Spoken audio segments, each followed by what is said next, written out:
श्रावण पूर्णिमा के पावन अवसर पर खरगोन जिले के बड़वाह के नर्मदा तट निमाड़ मठ आश्रम में माउली सरकार की उपस्थिति में श्रावणी उपकर्म का भव्य आयोजन किया गया, जहां वैदिक ब्राह्मणों ने सामूहिक पाठ किया और नई जनेऊ धारण की। मध्य प्रदेश के बड़वाह नावघाट खेड़ी स्थित नर्मदा उत्तर तट पर स्थित श्री निमाड़ मठ आश्रम में श्रावण शुक्ल पूर्णिमा पर प्रतिवर्ष अनुसार इस वर्ष भी बड़े श्रद्धा व उत्साह के साथ श्रावणी उपकर्म का आयोजन संपन्न हुआ। इस पावन अवसर पर श्री जगत गुरु राम राजेश्वराचार्य समर्थ माउली सरकार की पावन उपस्थिति में बड़ी संख्या में विप्रजनों ने सामूहिक पाठ किया।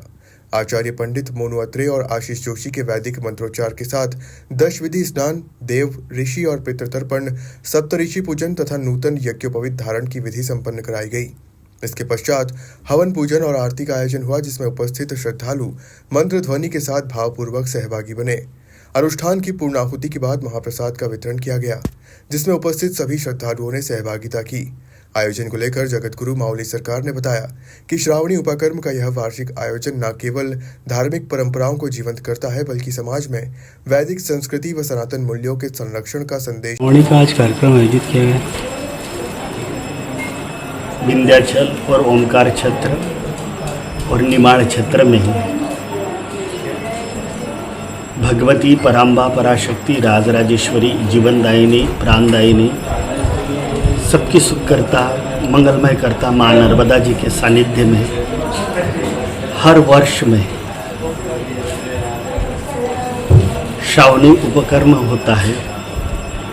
इस श्रावणी से प्रायश्चित कर्म है कि जिसके माध्यम से हम साल भर में जितने भी हमारे से वाचा और मनसा से कर्म से दृष्टि से जितने भी कर्म होते हैं, उस कर्म के लिए एक प्रायश्चित कर्म प्रायश्चित संकल्प करते हैं। इसके पश्चात में हमारे पितरों को तर्पण देकर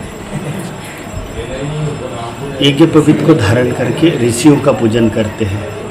जैसे उपनयन संस्कार में जनेऊ ही उपनयन कहते हैं कि जिसे अज्ञान रूपी व्यक्ति को आत्मिक रूपी नयन जैसे आते हैं, इसी प्रकार आज श्रावणी पर्व पर भगवती पराम्बा पराशक्ति नर्मदा जी के सानिध्य में एवं निमाड़ मठ पर ये 10 दर पर प्रतिवर्ष श्रावणी उपकर्म होता है, जिससे प्रायश्चित कर्म कहा जाता है। और भारतवर्ष में सभी लोगों ने आज का राखी का महानतम पर्व है, राखी पूर्णिमा है। राखी पूर्णिमा पर बहन भाई को शुभ कामना के साथ में राखी बांधती है। तो मैं सभी से एक निश्चित कहूँगा, तीर्थ क्षेत्र में जाकर हमने अपने आप में ही एक संकल्प लेकर, संकल्प लेकर तीर्थों का स्नान करके ईश्वर एवं ऋषियों का पूजन करके प्रायश्चित कर्म हर व्यक्ति ने करना चाहिए।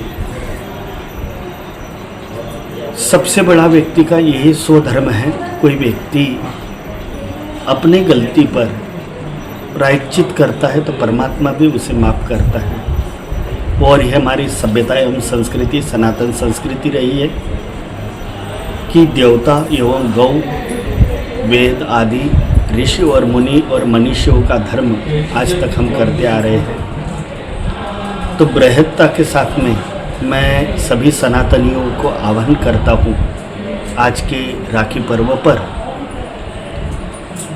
श्रावणी उपकर्म होता है, तो हर सनातनी ने अपने आप में क्षमत्व कर्म के लिए तीर्थ क्षेत्र पर जाकर मानस संकल्प लेकर तीर्थ में स्नान करके और ऋषियों का पूजन करके ये करना चाहिए। अब कोई प्रश्न उठाएगा कि महिलाओं ने भी करना चाहिए क्या? तो ऋषि पंचमी जो आती है, तो ऋषि पंचमी में भी माता और भगिनियों ने मानस संकल्प लेकर तीर्थ का स्नान करके अपना प्रायश्चित कर्म करते हैं, ऐसा शास्त्र में भी कहा गया है। तो मैं राखी के महानतम पर्व पर भारतवासियों को एवं निमाड़ क्षेत्र के एवं प्रदेशवासियों को अपने ओर से बधाई देता हूँ। श्रावणी उपकर्म, जिसे उपनयन संस्कार भी कहा जाता है, वैदिक काल से नदियों के तटों पर मनाया जाता रहा है। यह अनुष्ठान विशेष रूप से ब्राह्मणों और जनेऊधारी व्यक्तियों के लिए महत्वपूर्ण है। बड़वाह से वाजिद खान की रिपोर्ट।